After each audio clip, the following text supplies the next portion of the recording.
জয় জন জয় কিষাণ।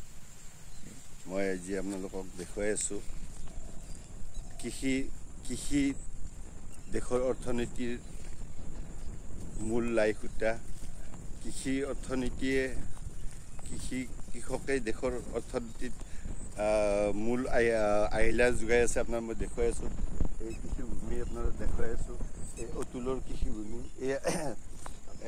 এই ডাঠা এইবিলাক, আৰু ইয়াতে আপোনাৰ এই পানীলাও আৰু এতিয়া ৰঙালাও আছে। এইটো ৰঙালাওটো কি ৰঙালাও?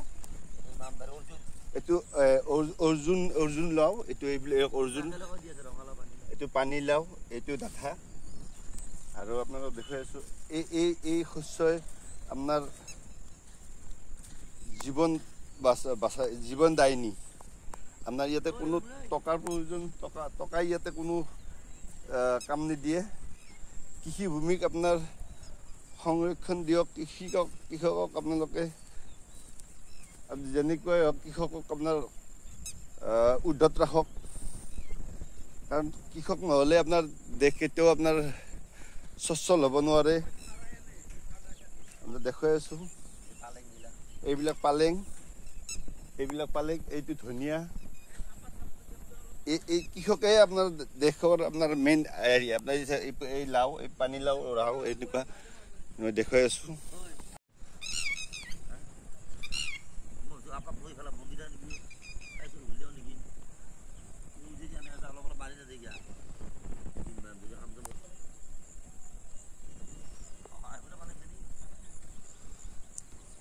দেখুৱাই আছোঁ আৰু আপোনালোকক দেখুৱাই আছোঁ এই ধাননি পথাৰৰ মাজে মাজে মই গৈ আছোঁ। আৰু ইয়াতে আপোনাৰ প্ৰায় ৬-৭ বিঘা মাটি ধান আছে। আৰু এই ধানডোখৰা আপোনাৰ খুব সুন্দৰ হৈছিলে, কিন্তু এতিয়া ভুৰৰ প্ৰকোপ এনেকুৱাকৈ পৰিছে আপোনাৰ, তেওঁ ধান হয়তো নিব নোৱাৰিবও পাৰে। দেখুৱাম, তেওঁ ধান এনেকৈ কাটিছে, ধানবিলাক খুব সেইবিলাক কাটি দিছে। ঘূৰি আপোনালোকক মই দেখুৱাই আছোঁ। ব'ব কৃষ্ণ হয়। আচলতে আমি ধৰ্মতে আপোনালোকে নিজেই ওলাই ল'ব। তেখেত এজন মুছলিম সম্প্ৰদায়, তেখেতৰ এইবিলাক ধান তেখেতে কৰিছে, এইবিলাক ধান তেখেতে কৰিছে। এই ধানবিলাক চব খাই দিছে, ভুৰে কাটি দিছে। আৰু এখেতে আপোনাৰ ৰাতিপুৱাৰ পৰা এই চৰাইৰ কাৰণে হেৰিৰ কাৰণে তেখেতে এনেকুৱা কাম কৰে। এই ভুৰ চৰাই, এই চৰাইবিলাক আহিছে, এই চৰাইবিলাক সিবিলাক খাই দিছে চৰাই। ৰাতিপুৱাৰ পৰা ৰাতিলৈকে এনেকৈ থাকে। তেখেতে ভাত পানী নাই, এই টিংটো কোবাই দিয়ে, দেখাই দিয়ে চব কোবাই দিয়ে। আৰু এই চৰাইবিলাক আপোনাৰ চব চৰাইবিলাক আছে, এই বহুত চৰাই আপোনাৰ জাক পাতি পৰে। ইয়াৰ কাৰণে তেখেতে ধান নিব নোৱাৰে। ধান বহুত আছিলে, ধানবিলাক চব খাই পেলাইছে, তো চব ধান পৰি গৈছে। তেখেতে ধান নাপাব। তেখেতে ধানৰ যিটো কণ্ডিশ্যন আগতে হোৱাৰ কাৰণে হৈছে নেকি, এইটো এই চব ধান তলত সি ইমান ধান কাটছে, সিহঁত ধান নাই। আপোনালোকক চব দেখাই আছোঁ, এইবিলাক চব খাই পেলাইছে। এইবিলাক ভুৰে খাই দিছে, কাম কৰা নাই। আপোনালোকক দেখুৱাই আছোঁ এইবিলাক ভুৰ, এই ভুৰবিলাকে ধানবিলাক চব খাই দিছে। চব ধান, এই গোটেই বিঘা ধান শেষ, এই ধানবিলাক গোটেই শেষ হৈ গ'ল। এইটো চাওক, আপোনাৰ বহুত কষ্ট কৰিছিলে তেখেতে, ধান বহুত ভাল হৈছিলে। আপোনাৰ দেখিছে ভুৰ, এইবিলাক দেখিছে ভুৰ, কিমান ভুৰ আছে দেখিছে, এইবিলাক ভুৰ দেখিছে আপোনালোকে। দেখুৱাই আছোঁ আপোনালোকক, দেখুৱাই আছোঁ ভুৰ কিমান আছে ধানত। এইবিলাক ভুৰ, এইবিলাক চব ভুৰ, এইবিলাক দেখিছে পিলপিলকৈ আছে। এডাল গছত এটা চুপত মোটামুটি 20-25টাকৈ ভুৰ আছে। এইবিলাক ভুৰে এইবিলাক খাই দিছে, দেখিছে এই তলকৈ পৰি আছে। এইবিলাক চব ভুৰ, এই ধানডোখৰা গোটেই শেষ হৈ গ'ল। ঔষধো কাম কৰা নাই। এতিয়া এইবিলাক ধান শেষ। এই চাওক, আপোনালোকক দেখুৱাইছে, এইবিলাক প্ৰকাণ্ড এলেকা আছিলে। তেখেত আপোনাৰ এতিয়া তেখেতৰ দিশহাৰা। তেখেত আচলতে তেখেতে কি কৰিব, তাৰমানে উপায় পোৱা নাই। তেখেতে চৰাইকে ৰাখিব নে ভুৰকে ৰাখিব নে কি কৰিব, উপায় পোৱা নাই। তেখেতে ঔষধ মাৰিও এটা ৰাখিব পৰা নাই। ধানবিলাক তেখেতে এতিয়া খুব বিপদত পৰিছে।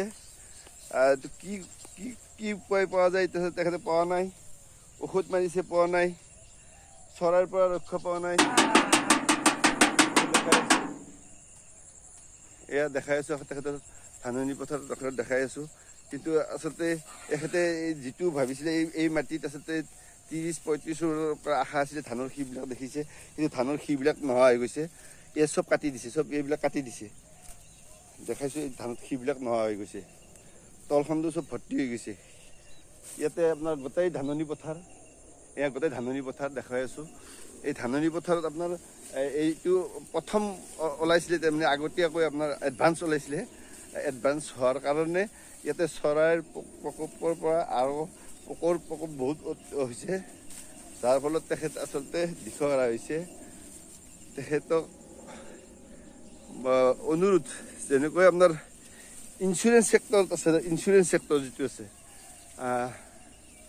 মই ভাবোঁ তেখেতক এটা কৃষি বিভাগৰ পৰা তেখেতক এটা সুপৰামৰ্শ, তেখেতৰ অৰ্থনীতিৰ ক্ষেত্ৰত বা হেৰি ক্ষেত্ৰত তেখেতক সুপৰামৰ্শ দিব লাগে। তেখেতক আহি তেখেতক এই ধাননি পথাৰখিনি চাব লাগে, তেখেতৰ ক্ষতিপূৰণ আচলতে দিব লাগে। তেখেতে বহুত এই খেতি লগতে বহুত কষ্টৰে আচলতে ধান বেলেগৰ পৰা আনি কৰিছিলে, পানী দি আহিছিলে। তেখেতে আপোনাৰ নামটো কি আছিল? চালাম আলী। ঘৰ ক'ত? গন্ম। এইখিনি ৰৌমাৰী। আপুনি বহুত কষ্ট কৰি আচলতে এই ধান ৰুওঁতে আপুনি মোকে কৈছিলে ধান বেলেগৰ পৰা পইচা আনি ধান ৰুইছে। আপুনি পানীও আচলতে কাৰেণ্টৰ সেই ব্যৱস্থাটো নোহোৱাৰ কাৰণে আপুনি মেচিন ভাল কৰি আপুনি পানী দি আছে। বহুত আপোনাৰ অৰ্থ খৰচ হৈছে, প্ৰায় আপোনাৰ কিমান মান টকা খৰচ হৈছে? ইয়াতে মোৰ নাই বুলি গোটেইখিনি মাটি হাল ধানে 9,000 টকা খৰচ হৈছে। 9,000 টকা খৰচ হৈছে। দিন ৰাতি কষ্ট।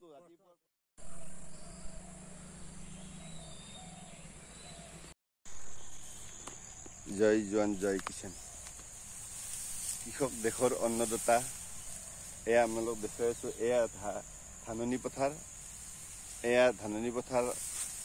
মোৰ দেউতা বাংকন বৈশ্য, পদ্মৰম বৈশ্য তেখেতৰ নামত তেখেতে সকলোৱে বাংকন বৈশ্য বুলি জানে। এয়া ৰৌমাৰী, এয়া শুৱালকুছিৰ ব্লকৰ আণ্ডাৰত, এয়া কামৰূপ ডিষ্ট্ৰিক্টৰ।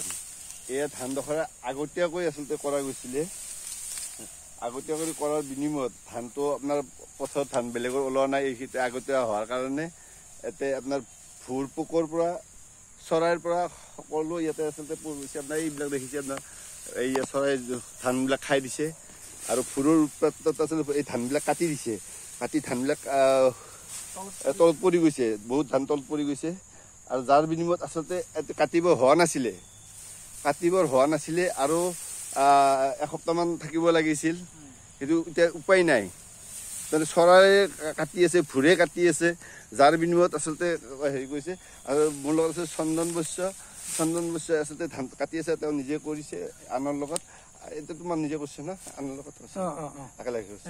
আচলতে মই আনৰ আলি মই এইটো কাৰণে কৈছোঁ, আনৰ এজন আচলতে মিয়া ল'ৰা হয়। তেওঁৰ বহুত মানে অনাথ হেৰি খাদ্যৰ মানে এজেগাত আছিলে। তেওঁক মই আচলতে ৰাস্তাত পাইছিলোঁ, পাৰ বিনিময়ত তেওঁ এনে কাম কৰে, ফেমিলি এটি আছিলে। মই আচলতে ইয়াতে আনি মই তেওঁক লগাই দিছিলোঁ, এয়া খেতি কৰিব দিছিলোঁ তেওঁক। কিবা এটা মোক দিয়ে, এনেকৈ ধান চান দিয়ে, এনেকৈ চলি আছোঁ। আৰু তেওঁ আৰু লগ লাগি আচলতে খেতি কৰিছে। আজি কৃষকে দিন ৰাতি হাৰভঙা কষ্ট কৰে কৃষকে। আৰু এই অন্ন যায় আপোনাৰ মছজিদ, মন্দিৰ, গীৰ্জা সকলোতে যায়। এই অন্ন আপোনাৰ ৰাষ্ট্ৰপতিও খায়, এই অন্ন ভিক্ষাৰীও খায়। আৰু এই অন্নক আমি আচলতে কৃষকক আমি যিজনে আচলতে এই অন্ন তৈয়াৰ কৰে, তেওঁলোকক আমি হেৰি প্ৰতিপন্ন নকৰোঁ। অফিচত তেওঁলোকক মান্যতা নিদিওঁ, অফিচত তেওঁলোকক চেলেৰি কৰোঁ। যাৰ লম্পেন চাৰ্ট চুট আছে তেওঁলোক আচলতে আমি মান্যতা দিওঁ। আচল শ্ৰমিক কোনে খুৱাই আছে, এইটোৰ ওপৰত উপলব্ধি কৰক। এইটো হিন্দু, মুছলিম, খ্ৰীষ্টান বাদ দিয়ক। এইটো মই এইটো কাৰণে কৈছোঁ, আজি এই অন্নই ইয়াতে আগৰবাৰ আচলতে 35 মোনকৈ এই ধান ইয়াতে পৰিছিলে, আৰু আমি কৰা নাই, মিয়াই কৰিছে। কাৰণ আমাৰ ল'ৰা কৈ দিছোঁ, মই এটা কৈছোঁ, হিন্দু মিয়া মই আচলতে ইয়াতে কৈ দিওঁ, হিন্দু মুছলিম কৈ থাকে, মই কৈ দিওঁ। হিন্দুক দিছিলোঁ, 4 বছৰ দিছিলোঁ, কিন্তু তেওঁলোকে মোক মোৰ পৰাহে আচলতে গ'ল। কিন্তু এওঁ কমচে কম মোক ধানকেইটা কমচে কম দিছে। মিয়াৰ এইটো গুণটো ভাল আছে। কমচে কমতো ধানকেইটাতো দিছে আমাৰ কিন্তু কৰিব দিলে তেওঁলোকে কৰিব নোৱাৰে মাটিও পেলাই থৈ দিয়ে সিহঁতে যিজন মাইকী তেওঁৰ লগত আছে তেওঁ মাইকী এইবিলাক ৰুৱে সেই মাইকী আচলতে ৰোৱাৰ পৰা গোটেই কাম মাইকীটো কৰে আমাৰ মাইকীবিলাকে আচলতে ধৰ্ণা দিব জানে প্ৰতিবাদ কৰিব জানে কিন্তু কষ্ট সেইটো মই কোনো মাইকী সেনেকৈ নাভাবিব যে হেৰি কৰি মই কাকো দায় লগাব কোৱা নাই যাৰ যিটো যোনে যি ভাবে মই কাকো দায় লগাব কোৱা নাই কাৰণ প্ৰতিবাদটো আমি কৰোঁ কিহত কৰোঁ আপোনালোকে সেইটো বুজক এই অন্ন নহ'লে কোনো থাকিব নোৱাৰে এই অন্নক আমি আচলতে সেই পৃথিৱীনকৰ যিজনে কৰে যিজনে উৎপাদন কৰে তেওঁলোকক আমি আচলতে লেইলেইচাই কৰোঁ আৰু আমাৰ যিজনে আচলতে নেতাগিৰি কৰোঁ আমিয়ে নেতাগিৰি কৰোঁ বুলি ক'ব লাগিব কাৰণ আমি নিজে খেতি মাটি বেলেগক দিব লগা হৈছে কিহৰ কাৰণে দিব লগা হৈছে এই বস্তুটো আচলতে উপলব্ধি কৰক কিহৰ কাৰণে দিব লগা হ'ল আমি মাটিবিলাক কিহৰ কাৰণে দিব লগা হ'ল মিয়াক কিয় দিব লগা হ'ল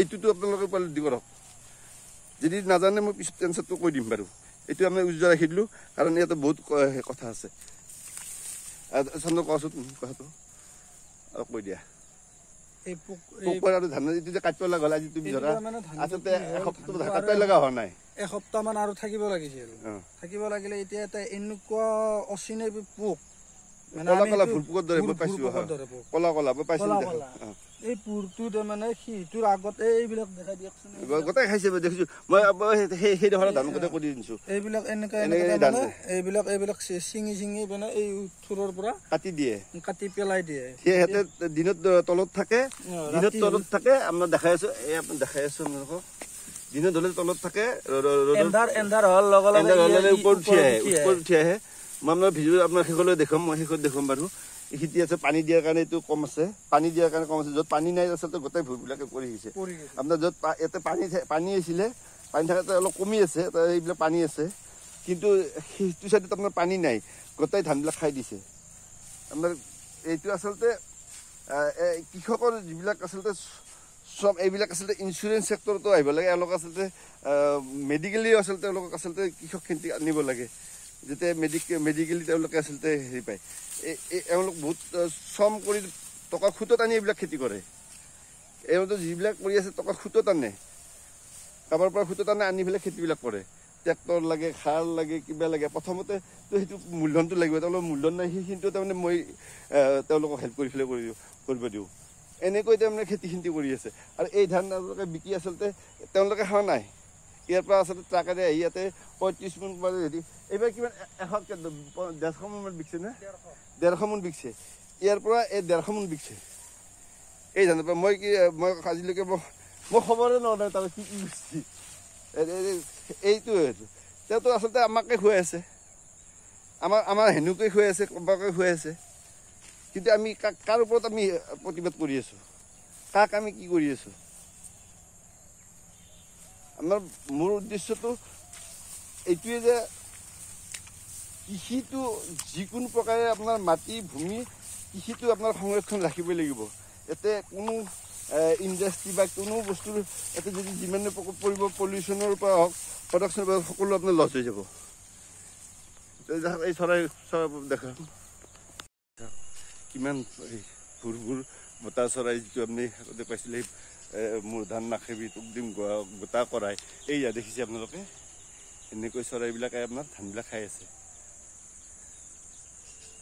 তেনে উপায় নাই আপোনাৰ এনেকুৱা হৈছে আপোনাৰ ঢোলকোবাইও ৰাখিব নোৱাৰে এনেকুৱা হৈছে তলত আপোনাৰ ভূৰে আপোনাৰ ধানবিলাক কাটা আৰম্ভ কৰি দিছে চৰাই কাটা আৰম্ভ কৰি দিছে এয়া পৰ্যায় হৈ আছে কৃষকৰ এইফালৰ পৰা এইটো প্ৰব্লেম এয়া আছে কৃষক সদায় ছাকচেছ হয় ক'ৰ পৰা ইমান কষ্ট কৰে আপোনাৰ ছাকচেছ হয় ক'ৰ পৰা এয়া এই কষ্ট কৰে এই হোৱাৰ সময়ত এনেকুৱা হৈ যায় ঠিক হোৱাৰ সময়তে এনেকুৱা এক বুকুলকে ধান এক বুকুলকে এই ধান এতিয়া আপোনাৰ এনেকুৱা পৰ্যায় হৈ আছে গৰুৰ প্ৰকোপ চৰাইৰ প্ৰকোপ দেখাইছোঁ ইয়াতে পৰি থাকে আপোনাৰ এইবিলাক এই ধাননি পথাৰ আপোনাৰ শেষ হৈ যাব এনেকৈ যদি খাই থাকে এয়াই দেখিছে আপোনাৰ এই চৰাই জাক আপোনাৰ এইটো আগতীয়াকৈ ওলোৱাৰ কাৰণে চৰাই দেখিছে এইবিলাক কিমান আছে চাব এয়া দেখিছে আপোনালোকে এয়া হুৰ বতাহ চৰাই যে হুৰ বতাহ চৰাই আপোনাৰ এই ধান আপোনাৰ দেখিছে আপোনাৰ ধাননি পথাৰ এয়া আপোনাৰ দেখুৱাই আছোঁ আপোনালোকক আগতে এয়া আপোনাৰ মোৰ দেউতা পদ্মৰাম বৈশ্য এনে সকলোৱে বাংকন বৈশ্য বুলি জানে তেখেতৰ এই জমিন তেখেতৰ জমিনত আচলতে আমি কৰিব নোৱাৰাৰ কাৰণে আমি ঘৰুৱা সমস্যা হওক চাকৰি সূত্ৰে হওক আমি কৰিব নোৱাৰাৰ কাৰণে আপোনাৰ এইবিলাক কৰিলে চুৰ হয় এইবিলাক আমি কৰিব নোৱাৰোঁ সময়মতে এই ধাননি পথাৰ আমি দেখাই আছোঁ আৰু যাৰ কাৰণে আমি আচলতে আনক দিব লগা হৈছে পিতৃৰ জমিন এয়া মাটিত আপোনাৰ এই ধান ৩৫ মোনলৈকে ধান এই আচলতে বিক্ৰী কৰা হৈছিলে ৮০০কৈ বিক্ৰী কৰা হৈছিলে এই ধান আগতে দেখাই আছোঁ এই ধানৰ খেতি ইয়াতে আপোনাৰ ডিপটইলেৰে আপোনাৰ দেউতাই খেতি কৰিছিলে এয়া মাটিত এই ধান এতিয়া বেলেগক আমি দিব লগা এইটো পৰ্যায়ত পৰি গৈছোঁ আমাৰ পৰা